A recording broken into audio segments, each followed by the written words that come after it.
The Tale of Peter Rabbit by Beatrix Potter.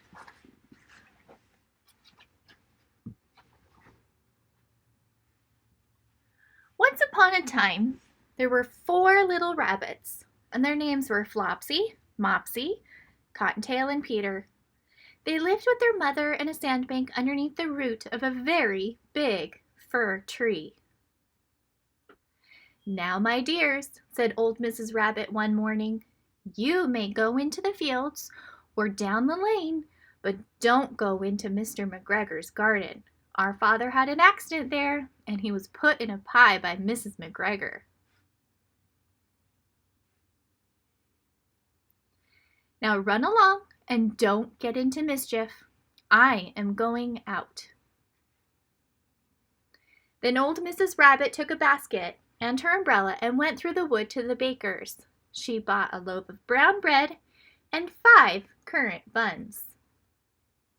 Flopsy, Mopsy, and Cottontail, who were good little bunnies, went down the lane to gather blackberries.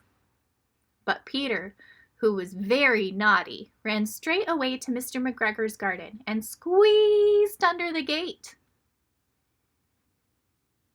First he ate some lettuces and some French beans, and then he ate some radishes. Uh-oh, those things don't belong to Peter, do they? And then, feeling rather sick, he went to look for some parsley. But round the end of a cucumber frame, whom could he meet but Mr. McGregor?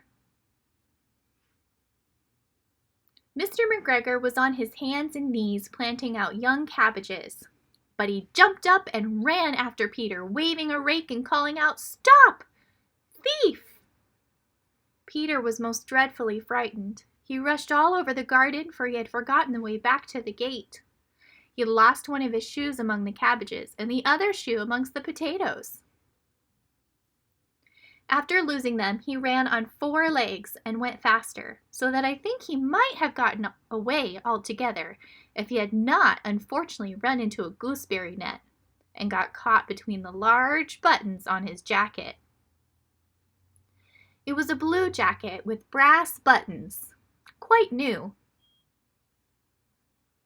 Peter gave himself up for lost and shed big tears, but his sobs were overheard by some friendly sparrows, who flew to him in great excitement and implored him to exert himself.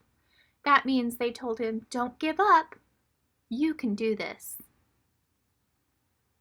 Mr. McGregor came up with a seep which he intended to pop upon the top of Peter, but Peter wriggled out just in time, leaving his jacket behind him.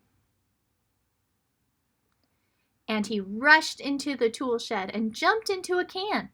It would have been a beautiful thing to hide in if it had not had so much water in it. Mr. McGregor was quite sure that Peter was somewhere in the tool shed, perhaps hidden underneath a flower pot. He began to turn them over carefully, looking under each. Presently, Peter sneezed. "Achoo!"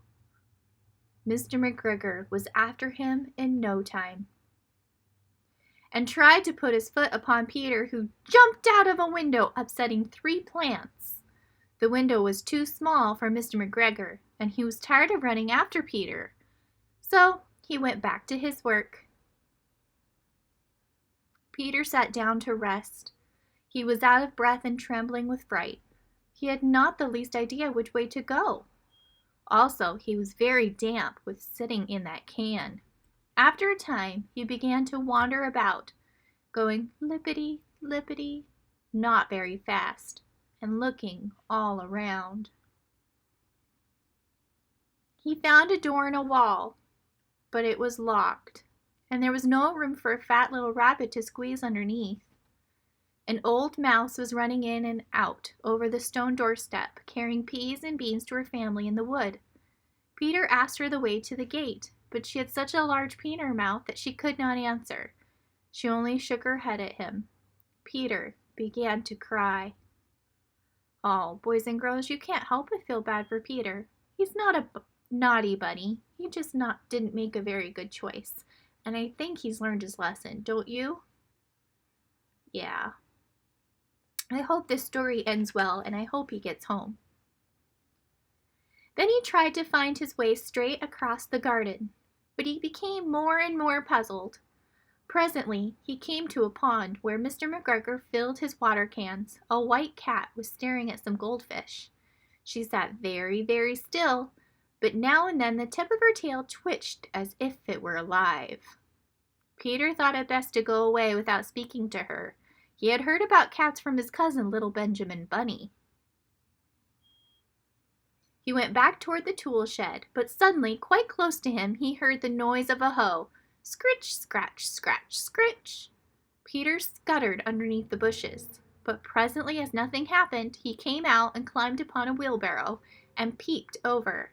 The first thing he saw was Mr. McGregor hoeing onions. His back was turned towards Peter, and beyond him was the gate. Peter got down very quietly off the wheelbarrow and started running as fast as he could go along a straight walk behind some black currant bushes.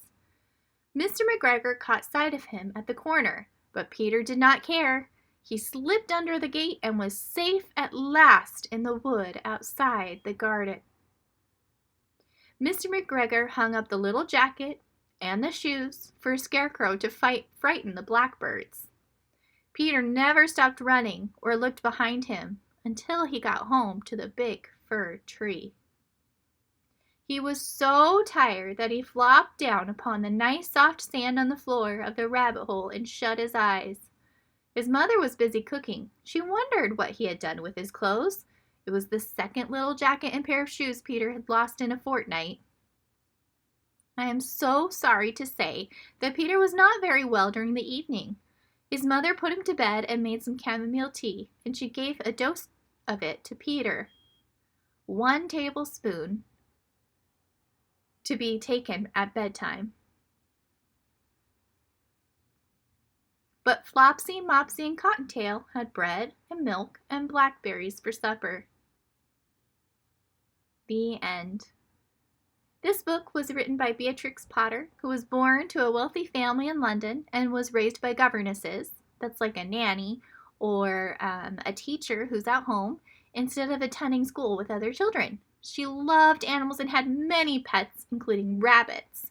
Beatrix spent many long holidays in the country and began to sketch and watercolor animals, plants, and landscapes.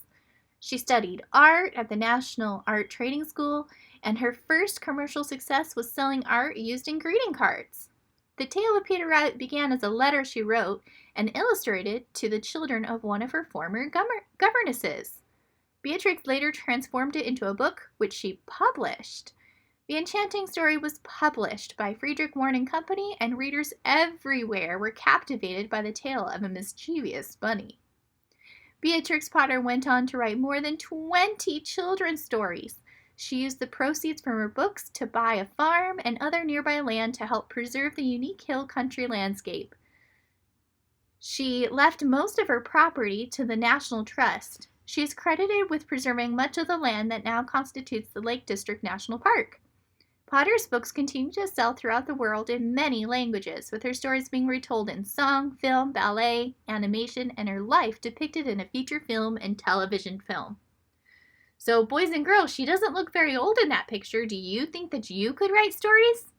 I bet you could, and I would love to see them. See if you can write a story about some sort of mischievous animal and tell me about it. I would love to read it. Boys and girls, have a wonderful afternoon, and I'll talk to you soon.